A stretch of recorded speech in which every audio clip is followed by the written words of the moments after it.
Nos destaques do Panorama CBN de hoje, eu conto para você que mesmo sob pressão e críticas do presidente Lula, o Comitê de Política Monetária do Banco Central manteve a taxa básica de juros da economia brasileira no mesmo patamar pela sexta vez seguida.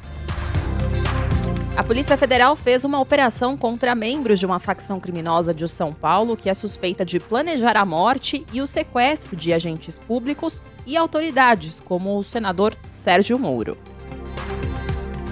E o Tribunal de Contas da União determinou hoje que o ex-presidente Jair Bolsonaro devolva as joias recebidas da Arábia Saudita à Caixa Econômica Federal e as armas à Polícia Federal. Panorama CBN.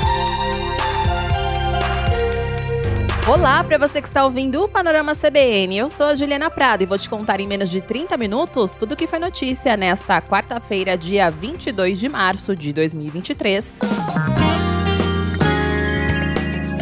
Eu começo hoje pela economia porque agora no começo da noite saiu uma das decisões mais aguardadas dos últimos tempos. E eu estou me referindo à taxa básica de juros no nosso país.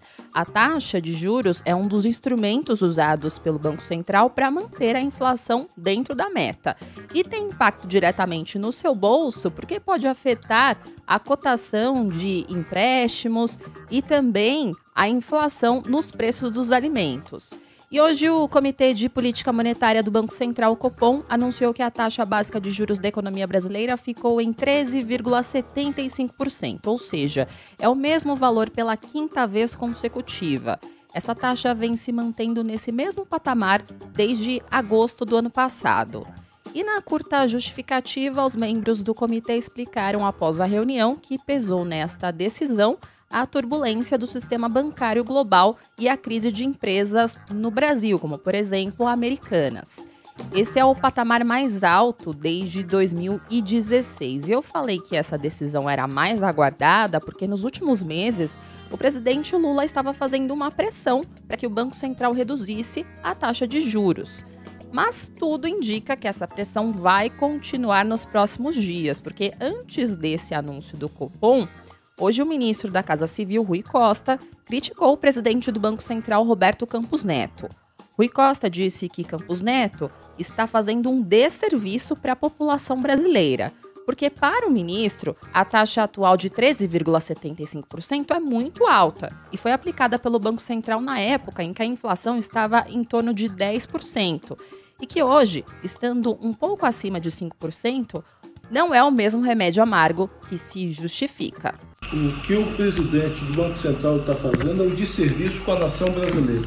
O que justifica, ele está com a mesma dose de remédio que estava com 10% de inflação, está com a febre de 40%, hoje está com um estado febril de 36,9 ou 37%, e ele está com a mesma dose do remédio. Ele não precisa de um anúncio de um novo marco fiscal para rever isso. O Brasil é disparado a maior taxa real de juros do mundo.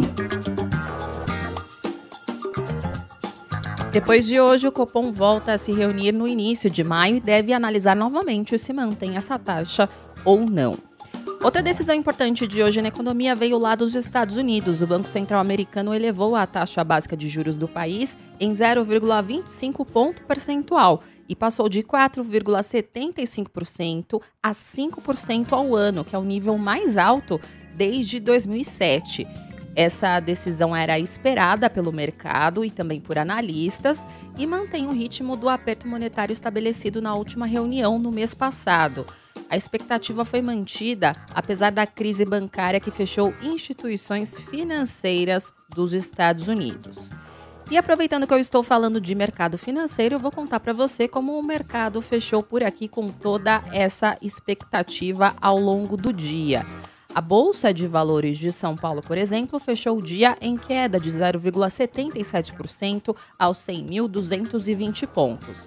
No mercado de câmbio, o dólar comercial fechou o dia também com uma baixa de 0,17%, cotado a R$ 5,237. Já o euro encerrou o dia com uma alta de 0,67%, cotado a R$ 5,689.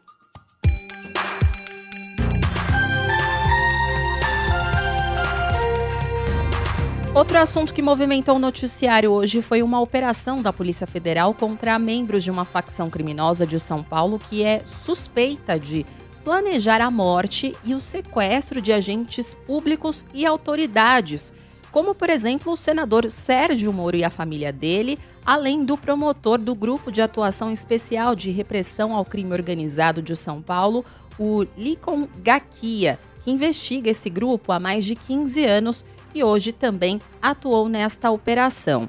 Hoje, a Polícia Federal prendeu 9 dos 11 investigados que estavam planejando esses crimes. E essa ação aconteceu em 4 estados e em Brasília. Segundo a Polícia Federal, o grupo criminoso planejava ataques a diversas autoridades de forma simultânea. E a ação foi articulada por uma espécie de departamento de homicídios dessa facção criminosa. O senador Sérgio Moro foi comunicado pelo Ministério Público de São Paulo sobre as intenções da facção paulista de sequestrá-lo e matá-lo em janeiro deste ano. E a partir daí, Sérgio Moro começou a andar escoltado pela Polícia Militar. Em fevereiro, a segurança do ex-juiz e ex-ministro foi reforçada, após o presidente do Senado, Rodrigo Pacheco, determinar uma escolta também por parte da Polícia Legislativa. E aí você deve estar se perguntando por que queriam matar o ex-juiz Sérgio Moro, né? Então, eu lembro você que Sérgio Moro foi ministro da Justiça e Segurança Pública no governo Bolsonaro.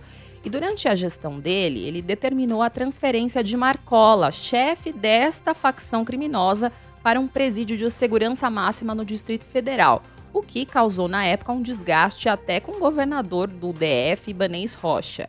E em 2022, Marcola foi transferido para Rondônia e agora está de volta ao Distrito Federal.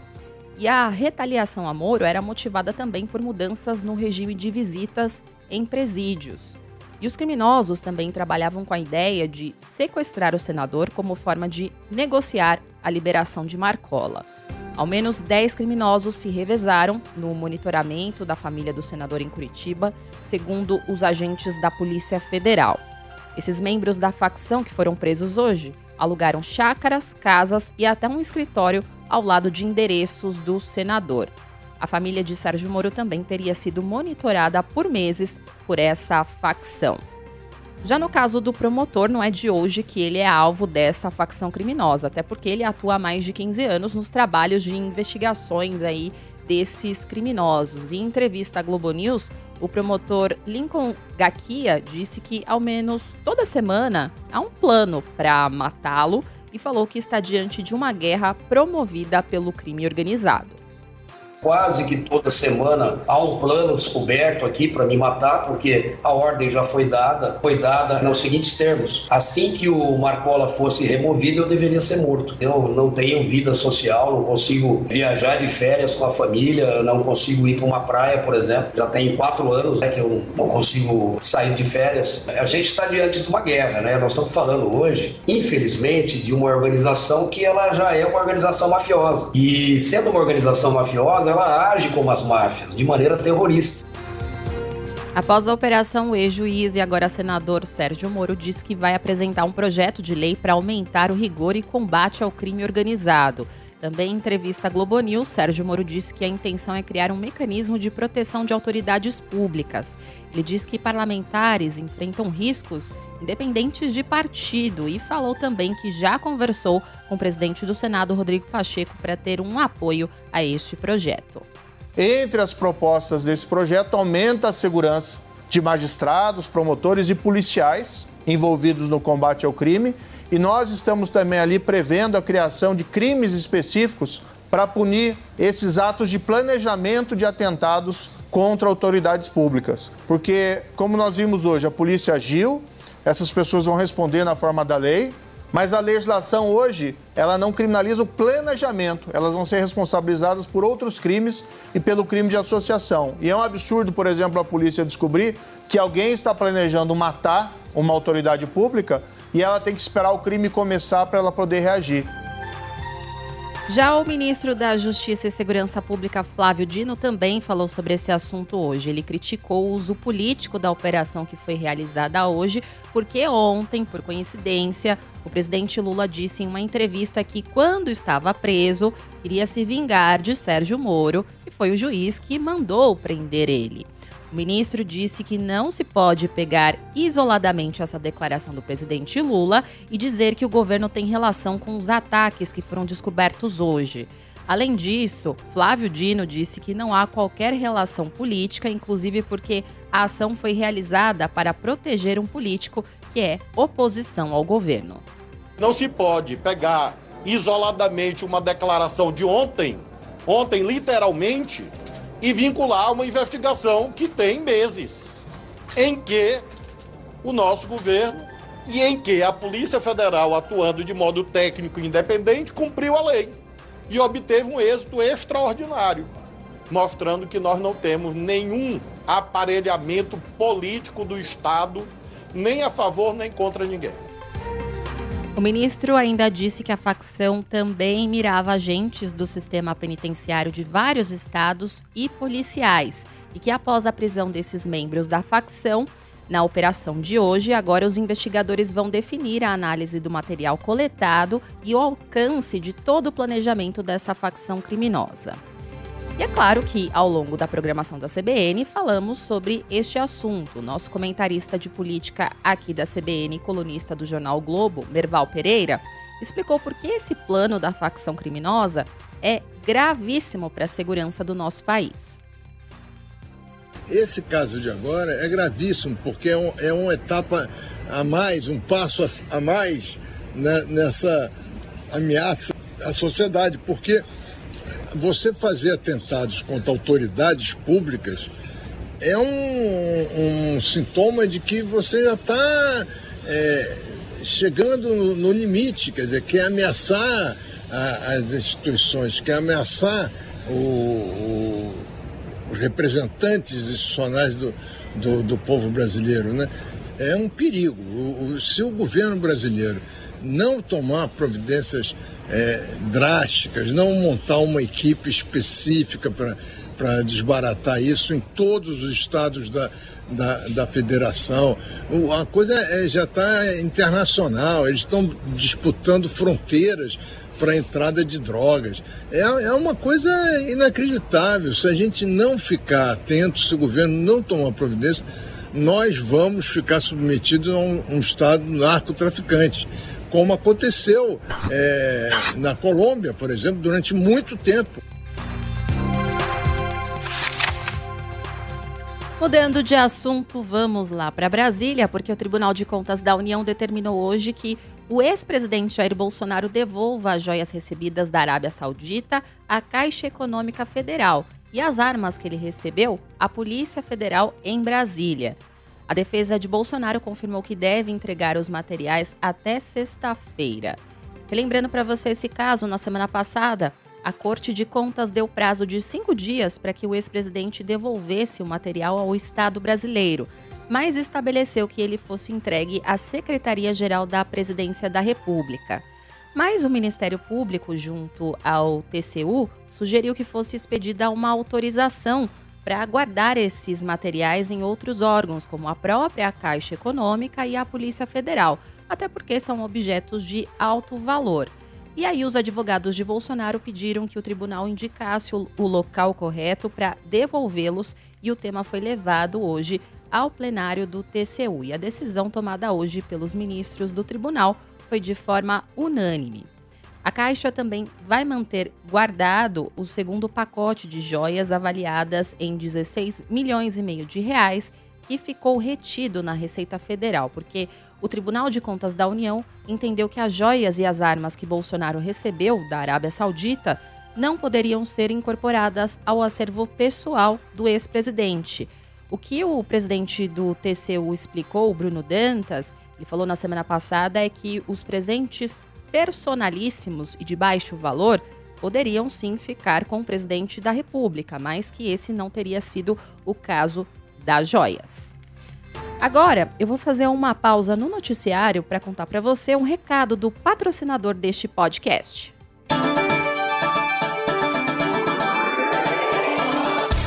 Iniciativas sociais relacionadas ao esporte e à educação são capazes de mudar o mundo e transformar significativamente e verdadeiramente as histórias das pessoas. E o Banco BV, um dos maiores bancos do Brasil, confia na força do esporte como motor para fazer a diferença e gerar valor para a sociedade. Para o banco, o esporte é um elemento de conquista, uma ferramenta de transformação, inclusão e superação e que promove a paz, a tolerância e o respeito na sociedade. Em novembro, a plataforma de esportes do BV completou 4 anos. O banco começou em 2018 esta iniciativa, apoiando 6 projetos sociais de atletas e ex-atletas. Hoje, já são 10. Conheça outras ações do banco com impacto social acessando o site bv.com.br/sustentabilidade ou siga o banco nas redes sociais no @bancobv.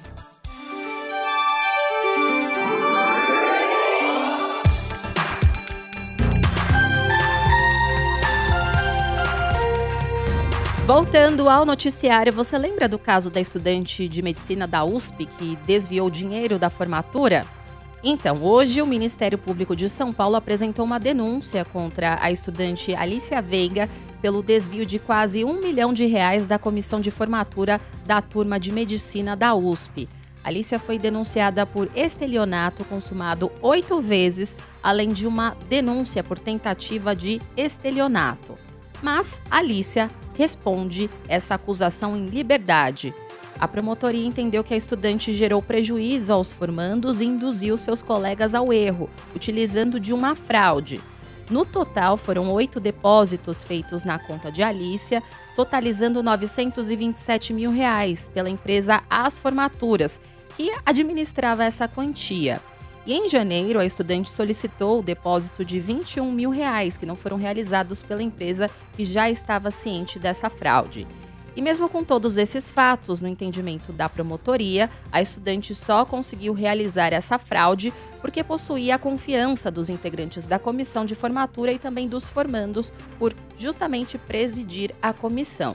Inclusive, o estatuto dessa comissão de formatura, assinado pelos integrantes da organização, incluindo a própria Alicia, previa que, para movimentar os valores arrecadados, eram necessárias assinaturas do presidente ou vice-presidente, além de um dos tesoureiros. E Alicia se comprometeu a registrar esse estatuto de formatura em um cartório, mas ela não fez isso.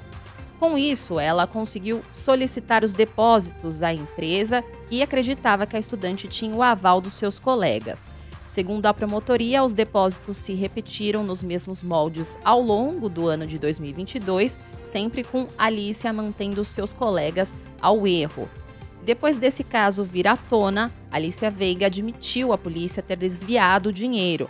Ela alega ter utilizado parte com gastos pessoais, mas disse que perdeu a maior parte em apostas na loteria e investimentos ruins. No final de fevereiro, ela destrancou o curso de medicina e retomou os projetos de pesquisa em que ela estava envolvida, mas ainda há outra investigação que corre contra a Alicia de estelionato e lavagem de dinheiro por não ter pago R$193 mil em apostas a uma loteria na zona sul da capital paulista. Vamos agora para Minas Gerais, porque aconteceu um princípio de incêndio no Instituto de Educação de Minas Gerais, em Belo Horizonte. Essa escola é uma das mais tradicionais da cidade e foi fundada em 1906. Ela tem cerca de 2 mil estudantes do ensino fundamental e médio e aproximadamente 270 funcionários. E esse incêndio atingiu ao menos 2 salas do Instituto de Educação e ao menos 36 adolescentes precisaram ser resgatados após inalarem fumaça durante esse incêndio. Ninguém teve queimaduras e as vítimas estão estáveis sem quadro grave. Alguns dos alunos passaram mal durante a saída do prédio e por isso precisaram desse atendimento pelo SAMU. Sobre esse assunto, o comandante do Corpo de Bombeiros, Fabrício Delfior, explicou para nossa reportagem que o fogo começou dentro de uma sala que era usada como depósito de materiais, mas que a situação já foi controlada. Na hora que as equipes chegaram no local, tinha muitas chamas, as chamas estavam descontroladas. Foi feita uma varredura inicial e não foi identificada nenhuma vítima no interior da edificação. Com base nisso, as equipes começaram a fazer o combate direto às chamas, confinando as chamas em 2 ambientes. No momento, as chamas já foram controladas, já estamos agora na fase de rescaldo, que é a parte de resfriamento. Será feita uma nova varredura em toda a edificação para ter 100% de certeza que não tem mais vítima. Já o professor de História do Instituto, Ronaldo Campos, contou para a nossa reportagem que o incêndio começou na hora do recreio e que, imediatamente, os profissionais atuaram para tirar todos os alunos do prédio.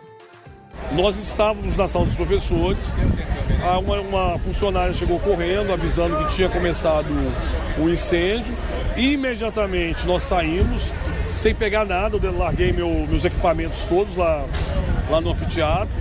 Então foi muito rápido, a gente só teve a preocupação de retirar todos os alunos o mais rápido possível. Segundo os bombeiros, a instituição estava em processo de regularização de prevenção a incêndios. Em nota, a Secretaria de Estado de Educação, responsável pela instituição de ensino, diz que a situação foi controlada rapidamente pelo Corpo de Bombeiros e que todos os estudantes e servidores saíram em segurança do prédio. As aulas foram suspensas até a garantia do retorno seguro de funcionários e estudantes. Voltando a falar de economia, a Petrobras vai reduzir em 18 centavos o preço do diesel vendido para as distribuidoras. O valor do litro do combustível será de R$ 3,84 a partir de amanhã. Segundo a estatal, a diminuição tem como principal objetivo a manutenção do equilíbrio com o mercado internacional. Essa é a segunda redução anunciada pela companhia em março e os preços dos demais combustíveis não tiveram alteração. E ainda falando sobre o setor automobilístico, hoje o presidente da Anfávia, que é a associação que reúne as montadoras de veículos, informou que não acredita em demissões em massa no setor automobilístico, depois do retorno dos trabalhadores do período de férias coletivas que foram concedidas por algumas montadoras recentemente. Márcio Leite e outros dirigentes da Anfávia se reuniram hoje com o ministro da Fazenda, Fernando Haddad, para tratar de temas do setor. E o presidente da Anfávia disse que o encontro foi produtivo, mas não houve um acerto de nenhum tipo de medida urgente para atender o setor. Ele também foi questionado sobre a possibilidade de demissões nas fábricas após o período de férias coletivas. E Márcio Leite reforçou que não deve ocorrer isso porque o setor trabalha com oportunidade de crescimento depois da crise de semicondutores que estão em falta no mercado. Não acredito. O Brasil nós temos uma oportunidade muito grande de crescimento e isso foi apresentado, inclusive com exportações, com o mercado local, lembrando que o que limitava o nosso crescimento era semicondutores. E hoje a realidade é uma realidade que a crise de semicondutores está ficando para trás, então nós temos um potencial de crescimento muito grande e a gente acredita muito nisso. No noticiário internacional, o presidente da França, Emmanuel Macron, rompeu o silêncio sobre aquela manobra constitucional que ele fez para aprovar a controversa reforma da Previdência. Em entrevista hoje, ele disse que não há outra solução e que espera implementar a reforma até o final do ano. O ponto-chave aí dessa reforma é aumentar progressivamente a idade mínima da aposentadoria dos 62 para os 64 anos a partir de 2030. E Macron explicou que quando ele começou a comandar a França, havia 10 milhões de aposentados. E hoje há 17 milhões e em breve haverá 20 milhões. O presidente francês, Emmanuel Macron, também comparou as manifestações no país contra a reforma das aposentadorias com a invasão à sede dos 3 poderes no Brasil no dia 8 de janeiro e também ao Capitólio nos Estados Unidos. Ele criticou as manifestações recentes com, abre aspas, grupos que usam a violência, fecha aspas, e, em um tom duro, disse que nenhuma violência será tolerada. Panorama CBN. Agora eu vou indo nessa, muito obrigada pela companhia de hoje. O roteiro e a produção deste episódio foram feitos por mim e os trabalhos técnicos são do Anderson Wendel, o Tico. E você pode me encontrar lá nas redes sociais, no @Juliana_Deprado no Twitter. E no Insta é só procurar por @JulianaDeprado. E tem também o e-mail juliana.prado@cbn.com.br. E não se esqueça que amanhã tem a edição da manhã do Panorama CBN, a partir das 7 horas da manhã, com Bianca Santos, que estará de volta. Beijos para você e até mais!